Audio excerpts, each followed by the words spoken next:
সকলে উলুধ্বনি বাইক এবং সাইকেল যাতে রয়েছে ভিতরে বারোয়ারির প্রতিটি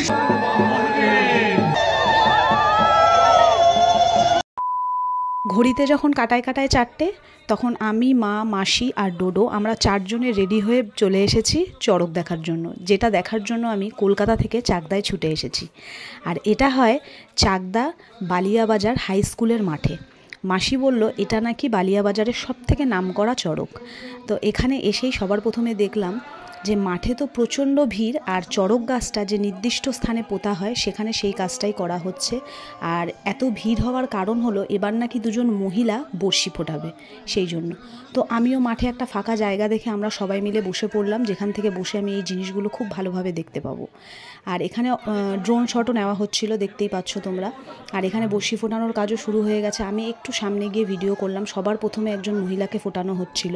সত্যি কথা বলতে আমার জীবনে দেখা এটা প্রথম। এই সমস্ত জিনিস আমি এর আগে কখনো দেখিনি, তাই আমি মানে অবাক না কি আমি নিজেও বলতে পারবো না। আমি অঝরে কেঁদে যাচ্ছিলাম, কি কারণে কাঁদছিলাম সেটাও আমি জানি না। আর এখানে বর্ষি ফোটানোর পরে মানে যারা বর্ষি ফুটিয়েছে তারা মাঠে এরকম ঘুরছিল। তো নিশ্চয়ই এটার পেছনে কোনো কারণ আছে, আমার সঠিক জানা নেই। আর একটা কথা, এই ভিডিওর মাধ্যমে আমি যদি কিছু ভুল কথাও বলে থাকি তাহলে প্লিজ তোমরা আমাকে ক্ষমা করে দেবে। তারপর এখানে এই বাতাসা এইভাবে প্রসাদ দেওয়া হচ্ছিল, মানে এই মানসিক আছে কেউ যদি বাতাসা দিতে চায় তো তাই জন্যই তারা দিচ্ছিল। আর এই হলো সেই চড়ক গাছ। এটা নাকি ঢাক, ঢোল, কাসর, ঘণ্টা বাজিয়ে এটাকে পুকুর থেকে তোলা হয়। এই জিনিসটা আমার দেখা হয়নি। তো যত বেলা বাড়ছিল, যত সন্ধে হচ্ছিল, তত মানে মানুষের ভিড় এখানে হচ্ছিল এই জিনিসগুলো দেখার জন্য।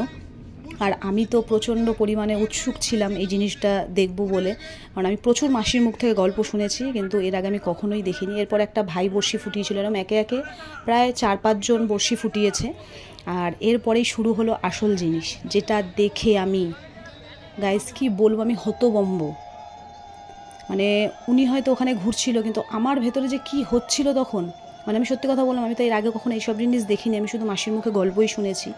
আর তোমরা দেখতে পাবে উনি কন্টিনিউ ঘুরছে আর হাত দিয়ে দেখিয়ে যাচ্ছে যে আরও জোরে ঘোরানোর জন্য। মানে উনি যখন নিচে নেমেছিল, আমাদের কাছে যখন এসেছিল, আমি ওনার পা ছুঁয়ে প্রণাম করেছি যে ওনার যে সাহস, ওনার যে মনের জোর। আর অবশ্যই বাবা ভোলেনাথের কৃপা, ভগবানের কৃপা না থাকলে এত জোর মানুষের মনে আসে না। তো যাই হোক, আমি ভীষণ খুশি এই সমস্ত জিনিস দেখে। আমি ভাগ্যবান বলে মনে করি, মানে অনেক পুণ্যি করেছি আমি, যার জন্য এই সমস্ত জিনিস আমি দেখতে পেরেছি।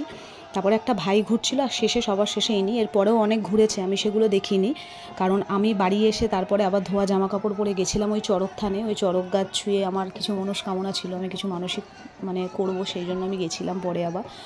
তো যাই হোক, আমি তো এগুলো দেখে ভীষণ খুশি। তোমরা যারা দেখেছো এই জিনিস তোমরাও জানো কেমন লাগে। তো চলো আজকের ভিডিওটা এখানেই শেষ করছি।